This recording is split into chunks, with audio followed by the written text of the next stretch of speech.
What up? What up? What it do, baby? This is the Murse report.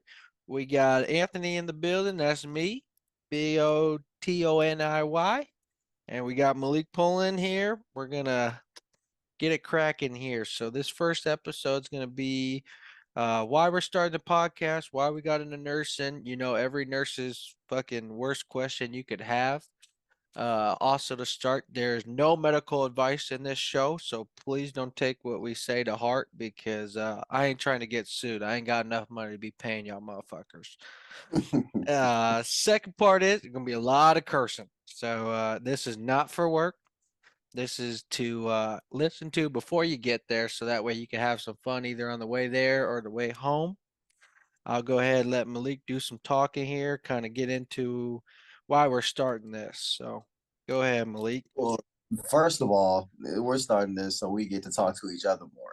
It's not even just for the audience, you Yeah. know. I Also, I feel like a lot of times in nursing, we don't hear the men's side of things because we kind of just sit in the back and chill, and we don't get into too much drama, but we be listening. Yeah, we do what men do, baby. We ain't complaining about nothing. We're just trying to uh-uh. I call it prison time anymore. I do my 12 hours. I take care of every patient like I can, like they're my grandma. That's one thing I've taken Uh-huh. to heart. And then also I'm just trying to have a few laughs along the way and get the hell out of there, bro. Man, I be trying to get in, get out, because I'm going to sleep when I get to the house. Yeah, Call me, that's don't text me. If it ain't broke or bleeding, you don't need That's a me. night shift thing, I think, because them day people, they love just chit chatting in there. And I'm like, look, you want to be my best friend? You come in a half hour early, you can be my best friend on my time.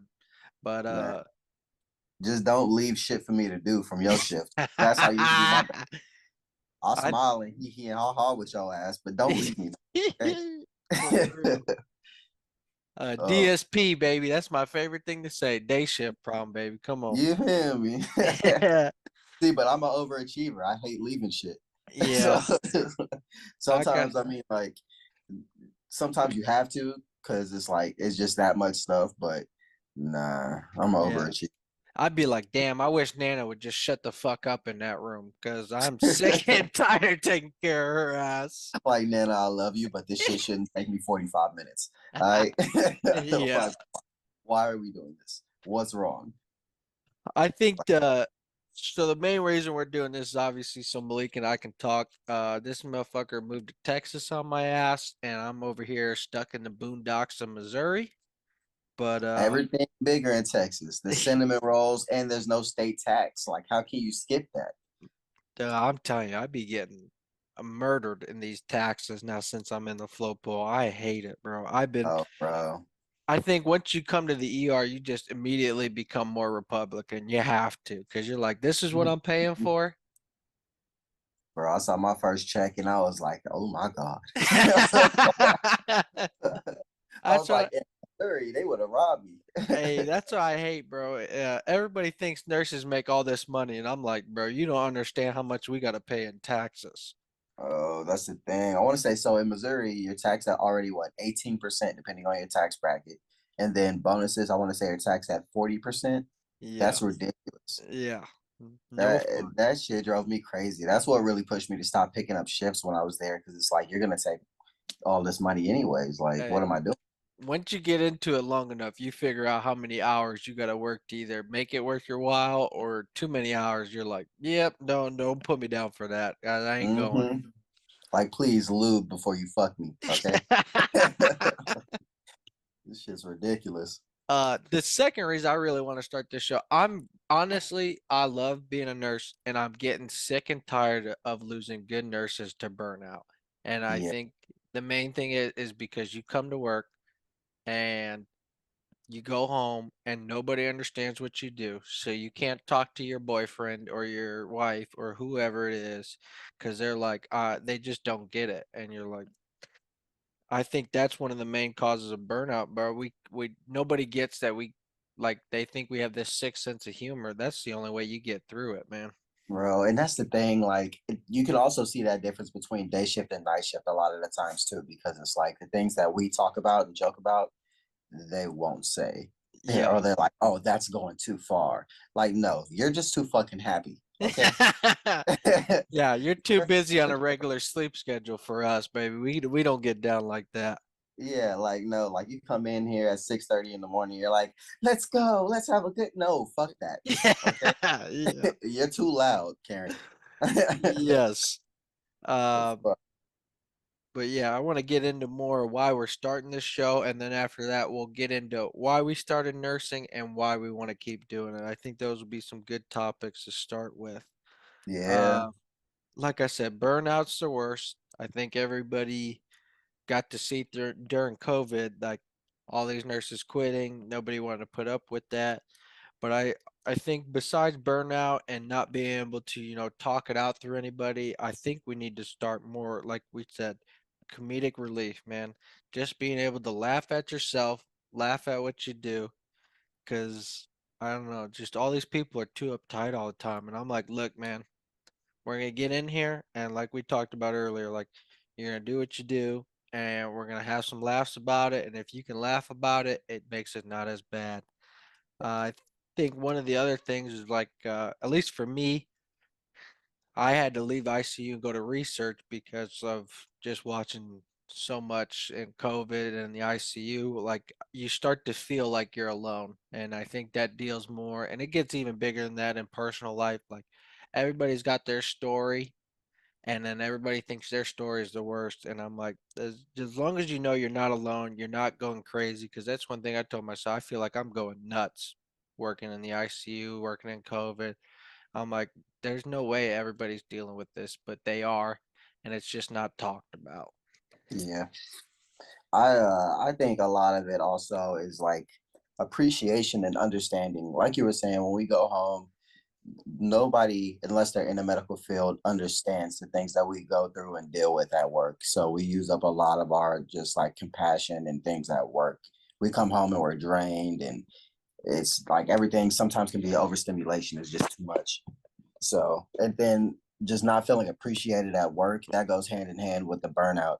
It's like, especially when it comes to upper management, it's like, the things that we're going through, yet you're choosing, or at least it seems like on our end, you're still choosing to not be that force for us or come in and assist us and things like that. So Yeah. it kind of even the playing field. Like I want them to kind of understand the things that we go through, because not everybody has that mindset or the heart to really say anything. So I think this will help a little boost. Yeah, I agree. Cause like I even talked to I know a lot of people, especially down here in Missouri, they work a lot of 12-hour shifts, whether they do like line work in the mines or any of that stuff. There's a lot of stuff I still don't understand, but they get the 12-hour shift of it, but like they don't fully understand like I literally am responsible for 4 to 5 people, 1 to 2 people, and like you can't even take 10 minutes off, at least in my opinion, Mm-hmm. because you take those 10 minutes off, that person can die in those 10 minutes. And that's just something that nobody understands. I am Yeah. so thankful for my brother because he finally got it after like I think it was 3, 4 years of like, oh hey, this guy goes to work, but like he's there for 12 hours, he's on nights, it's different and all that. But then I think he finally understood like there is no time off because I don't know. I know probably you and I are probably you have good nurses, you have bad nurses, and I'd Mm-hmm. like to say we're the good nurse because like I said, in those 12 hours, I am okay, how can I make this person better? Not just keep them alive. I think the next step is like, how can I actually get them to get out of this place? So I think Yeah. this podcast will really help with that. And because nothing pisses me off more than when I'm running my ass up and down the hallway and I see somebody on their phone at the nurse's station. Yeah. I'm ready to slit their freaking throats, dude. I tell you what. Like get your ass up. Like you Yeah, see everybody out here going crazy and you sitting there chilling. yeah, Like that don't that don't sit right with me. I remember one of my interview questions we were going through before I got hired down here. He was asking me, he was like, well, how do you feel about leaving things for the next shift? I said, why would I do that? yeah, And that really made him happy because that shows character right there. Like when you really put in time to help get things done and make sure that everything's straight for when other people come on. Because why would you leave stuff to keep going on? Like the patient needs it now. you have the time and the resources to do it now. Okay, you may have to stay 5-10 minutes extra, but it's 5 to 10 minutes. Like Yes. I'm gonna be stuck in traffic for an hour trying to get home anyways. like, like what the fuck, bro? Yeah, them Like 40 I just minute drives to a hospital, that's the worst, dude. no. I mean, I got some pet peeves about where I'm at now, but I do love the system and they do work really well with you. Like everybody puts in a hand for the most part, but I will say there's a lot of shit I get called for that the RN can be doing, but they want to just pass it off. You know what I'm saying? That Oh, pisses me off, bro. nothing Like, pisses me off more than seeing a nurse walk out of room, looking at the tech and say, I need you to take him to the bathroom. Like, if bro. you're not immediately going into another room, just take them to the freaking bathroom. That's why I say you got to treat people like your grandmother because, a lot of people out here, they either hate their mom, hate their dad, or hate both. But Mm-hmm. ain't nobody hate G Mama, bro. G Mama Hey, hold you when it come down. to Granny, hey, we stand up a Granny. Exactly. That's why I say F your mom, F your dad, treat them like your grandma because you ain't gonna let your little 80-year-old grandma just sit there and be like, I gotta go to the bathroom. You're gonna be like, let's just go. Uh-huh. So Like, all right, let's get up, let's get it. Let's yeah, get it. bro, that's what I tell you. Working rehab, I'm like, okay, that one kills me because they're like, I gotta go to the bathroom so bad, and then they take like 10 minutes to go to the bathroom. I'm like, can I just pick you up and put you on there? Because I'll carry the 8 steps it's gonna take us in 5 minutes. Rehab would not be mentally stimulating enough. Like I just couldn't do it. that Like I even well, so when I was worked in the clinic, because I worked in neurology clinic for 4 months, I it wasn't enough.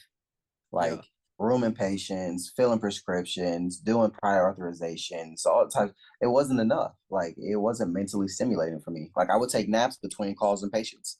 Like, and I'm like, yo, I gotta find something different. And you're yo, under me? Oh no. I read a Mm-mm. book on rehab. That tells you anything. I haven't read a book in since my whole life, and I was like, oh shoot, I actually cleared a book working like a week up there, 2 weeks up Damn. there.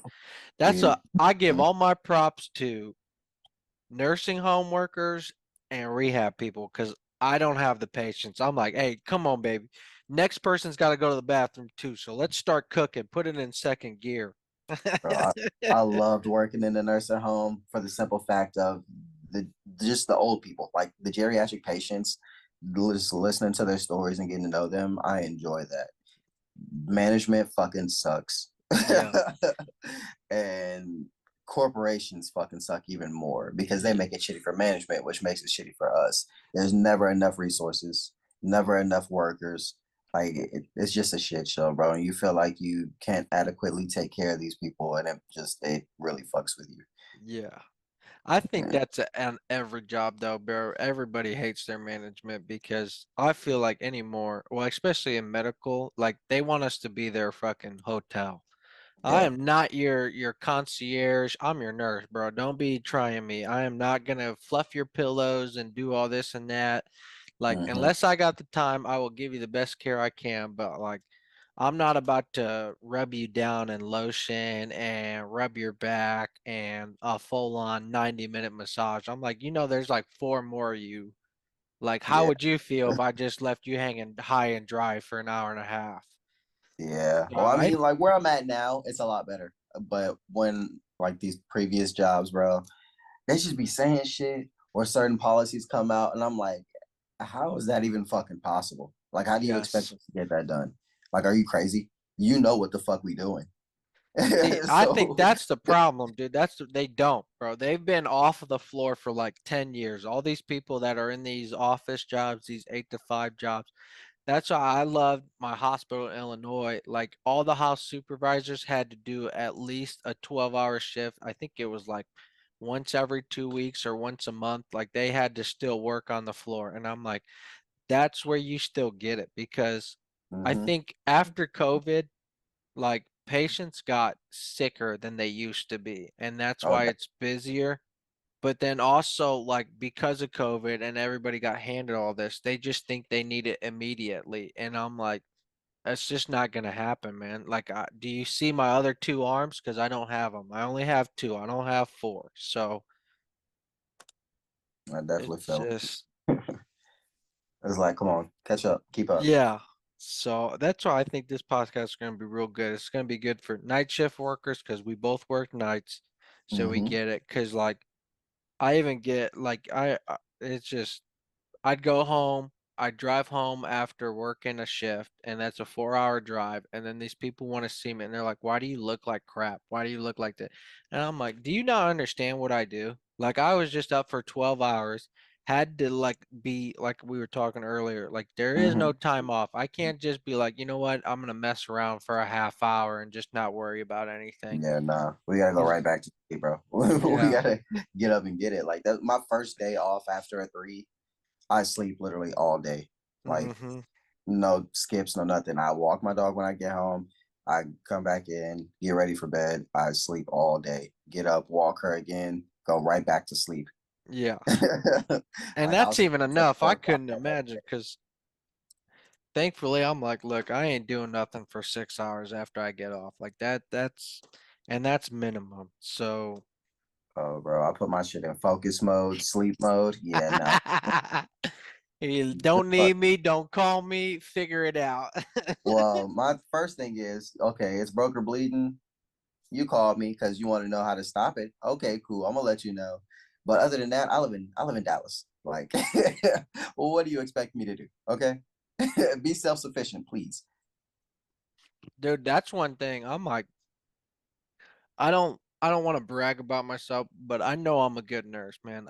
Because that's one thing. These past 5 years, I've been working my damn ass off, reading research when I'm not at work. When I'm there, I'm trying to lock in. I make sure everything's done. But man, some of these people, I'm like, what do you guys do when I'm not here? Bro. I'll be And, trying to figure it out, and that's what I'm trying to find out with this podcast. Is that just a male nurse thing or is that all nurses? Because I be sitting there like, are you guys gonna keep calling me? Like, what do you do when I'm not here? How do you bro. get When they that can't I? move heavy patients, Oh like, my. who are you calling when I'm not That here? is the worst. They're like, "Oh, hang on. Well, just Malik, Anthony." Exactly. I'm like, "Bro, cut that voice out, number See, but one." hey, this is the thing though. You walk in the room, and when you walk in the room, bro, they see this big burly dude walk in. They're like, "Oh yeah, he can move me." I walk Yeah. in that bitch, and they're like, "Oh, are you sure you don't need help?" Okay, fuck you. Okay, I got this. Yeah, I like shit. but that's why I think this podcast would be really good. And like I said, I know at least when I was dealing with COVID and when I got burnt out and had to go research, I'm like, man, I just feel like I'm the only one going through this. And I think this one will help to just show all the nurses out there, male or female, like, hey, bro, everybody's kind of dealing with this, and this is just what we do. So just be a Yeah. dog and get it done. Make that money you can. What does she say? I got that dog in me. Bitch, I'm a dog. Woo! Hey. Hey. Oh shit, bro. But since you wanted to pick the worst question, Uh, you said, what's your why? So tell me, first off, I'll start with why you started it. And mhm. then once you kind of get through it, I'm going to ask you why you keep going now. Because what year are you in? 4?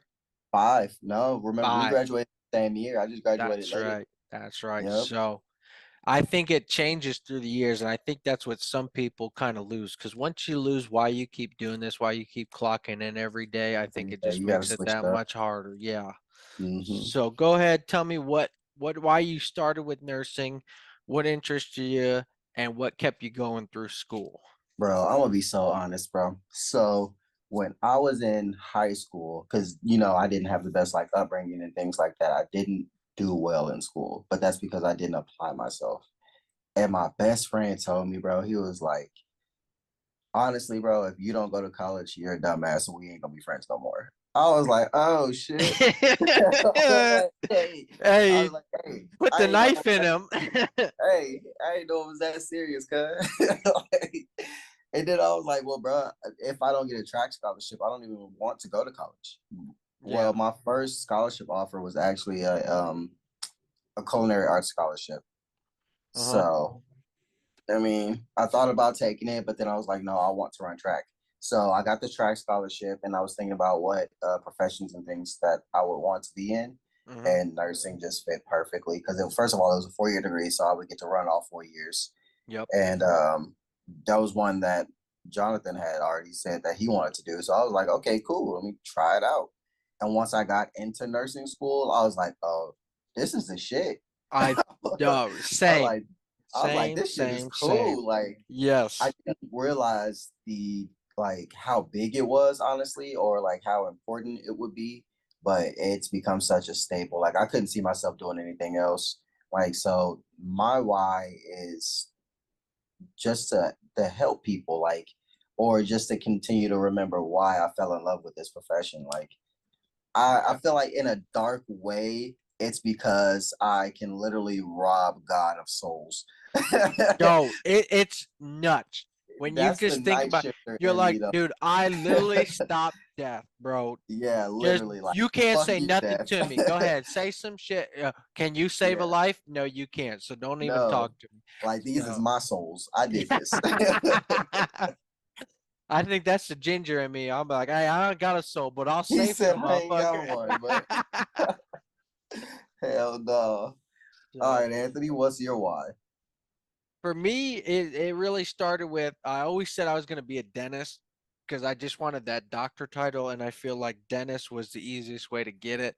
And Uh-huh. then coming through school, they kind of, they don't really hit on anatomy too much, but a little bit. And then I watched a lot of like Discovery Channel because we only had so many channels at home. So You this know. yeah, Discovery was it, and like I got to watch like what the human body could do to survive. And Mhm. that I was like, okay, so this is kind of nuts, bro. Like we barely understand the human body. I want to know more because you hear about these climbers, they break both legs and then somehow they're able to walk like a mile. And then after that, unfortunately, I was in Boy Scouts, which, oh man, what a time. But I that don't. first aid stuff in there, they were like, oh yeah, this person's leg is wide open, and then you're just gonna put it back together so they can live. And I was like, yep, that's it. And then I got older and I was like, okay, I'm gonna be a doctor still. And then they said, oh yeah, it's gonna be like 8 years of school. I said, whoa, whoa, He said, hold on, hold on. whoa. So then I was like, okay, that's fine. So, and then I had a couple aunts that were nurses, and I know a lot of people follow like nurses. I never did that, but I was too busy working, making hot dogs, baby. I was like, hey, I gotta make this money somehow. So, Yeah. That's but what I tell just people. that. I worked at Wendy's before I was a nurse. Yeah, I tell him, I like, hey, dog, I was making 1,000 hot dogs a day at Portillo's. That's what I was doing. I was just slinging Man. hot dogs all day, slinging glizzies, baby. Look at us now. And Catheter then, and but like you said before, like until you're in it, you don't know if it's gonna click. But that first day of clinicals and just talking to the people, making that person laugh, hmm then that's daughter or whatever of the family is like, oh, thank you for everything you do. For me, I love it because, like I said, I love, like you said, just saving that soul, bro. Like, you literally feel like you like steal off of God, which is Yeah. nuts. Yeah, it's hella crazy to think about. I And feel like then, what's the name from God of War? yeah, and then it's just like, to me, you, even when you save that one patient, you save a whole family. So there's like hmm hundreds to a thousand of people that you affected their life just because of this person gets to live another day. And that's what does it for me, man. hmm It's crazy, bro. Now that we've been in 5 years, there's so many just lives that we've touched, and Yeah. we can't even really begin to fathom how many people that we've even come in contact with. So Yes. I And think that's I just love it now, man. I think I've always been, being the youngest of three brothers, I was like, and I want to take care of people, man. I hmm love it because my oldest brother, he did his thing. My brother, dickhead, dude. Let me tell you, I'll fucking, we'll get into that on a later episode. No, I'm just kidding. But like just being able to make that difference of like, yeah, I'm gonna do this thing and do this thing. But then like with medicine, it's like exponential of what you get to do for these people. And yeah. then, like I said, man, getting in the code, it's sick to say, but that adrenaline rush you get from it, and like, Oh, there's nothing like bro, it. when you get Rosk, you're like, oh my God, let's go, baby. It's Yeah. Hey, as soon as they like, we got a pulse. I'm like, yeah, yeah, we fucking do, baby. yeah. Fuck is they So talking about? Oh, him. that's the second part of it. Like, yeah, I still get like that sports aspect of it, of like playing sports all year long. You have Mm-hmm. that team mentality. You're all going through it together. But then, like I said, I do. And when I call it my Disney World at work, and everybody literally like, there's no way. And I'm like, guys, just think about what we get to do for these people. And so Yeah. like I said, to tie it back into the first stuff we were talking about, like you got to remember why you started, and then also find your new reasons why. Because now, like I love working in the ER. Like I said, you help people. Like it's in the ER, it's like almost instantaneous gratification, because there's Yeah. those nights when you're like, this person's half dead, and you're like, well, they're alive. And then Yeah. you get to see the story, whether it's 40 days later, 50 days later, a week later, and they're back on their feet. And I just like to think like their whole family got saved because of what I was able to do in that room for those 2 hours, 3 hours, sometimes the whole 12 hours. So, Mm-hmm. and Well, I I love.